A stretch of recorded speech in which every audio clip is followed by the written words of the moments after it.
kasus dugaan penyekapan terhadap Sulaiman, mantan sopir Nindi Ayunda telah naik statusnya ke tahap penyidikan. Baru-baru ini, Sulaiman kembali diperiksa pihak Polres Metro Jakarta Selatan. Pemeriksaan terhadap Sulaiman, mantan art Nindi Ayunda digelar pada Selasa, tanggal 1 November tahun 2022 kemarin.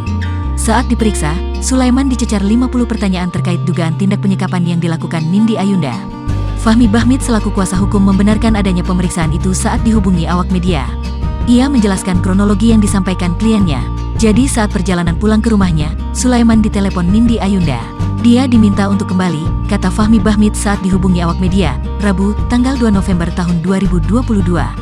Fahmi menjelaskan lagi, saat Sulaiman kembali tiba di rumah Nindi Ayunda, Nindi langsung memeriksa handphone milik Sulaiman. Setelah itu Nindi menyerahkan Sulaiman kepada 8 orang pria, beberapa di antaranya membawa senjata berlaras panjang, yang diduga orang suruhan Dito Mahendra, kekasih Nindi Ayunda. Dia bilang, kamu berurusan dengan mereka, Nindi bilang seperti itu, kata Fahmi menirukan pernyataan Sulaiman kepada penyidik. Jadi aktor intelektualnya adalah Nindi Ayunda, tegasnya. Fahmi menegaskan, dari fakta dan bukti-bukti yang disampaikan kliennya, sudah bisa dikatakan telah terjadi tindak pidana yang dilakukan Nindi Ayunda, yaitu merampas kemerdekaan seseorang sesuai pasal 333. Sudah jelas telah terjadi perampasan kemerdekaan terhadap seseorang yang dilakukan Nindi dan beberapa orang suruhannya. Saya minta Bapak Kapolri untuk memperhatikan kasus ini, ujarnya. Sekedar informasi, Nindi Ayunda dilaporkan oleh Rini Diana, istri dari mantan sopir pribadinya, Sulaiman, ke Polres Metro Jakarta Selatan dengan kasus penyekapan.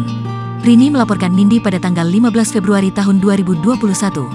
Laporannya teregistrasi dengan nomor LP 904 IIYAN 2, 5/2021 SPKTPMJ dengan sangkaan pasal 333 KUHP tentang kejahatan terhadap kemerdekaan orang.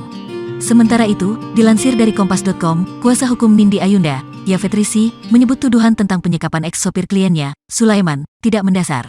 Tuduhan yang tidak mendasar tersebut, kata Yafet, melihat dari pengakuan Sulaiman yang mengaku telat berpikir akibat pemukulan saat terjadinya penyekapan. Mengalami peristiwa pidana 2 tahun lalu, sekarang mengaku sebagai korban, sakit kepala, tulalit dan sebagainya. Lalu, bagaimana cara membuktikan adanya penyekapan? Ya visum, ujar Yafet saat ditemui di Polres Metro Jakarta Selatan pada Rabu, tanggal 2 November tahun 2022. Kalau keterangan psikiater, itu tidak menjelaskan apapun terkait dengan tindak pidana. Yang kita butuhkan bukan keterangan psikiater, tapi visum yang terkait dengan apa yang dialami oleh korban, tutur Yafet lagi. Saat ditanya bagaimana tanggapan pihak Nindi Ayunda mengenai status kasus yang sudah naik penyidikan setelah pernyataan tidak mendasar, Yafet menjelaskannya. Memang sejak tanggal 29 Juni tahun 2022 ini sudah dalam tahap penyidikan.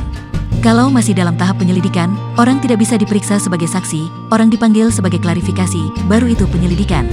Kalau penyidikan, pihak-pihak yang terkait akan diperiksa sebagai saksi. Itu proses hukum yang normal, kata Yafet. Oh tidak, penyidikan memenuhi unsur pidana dengan minimal 2 alat bukti.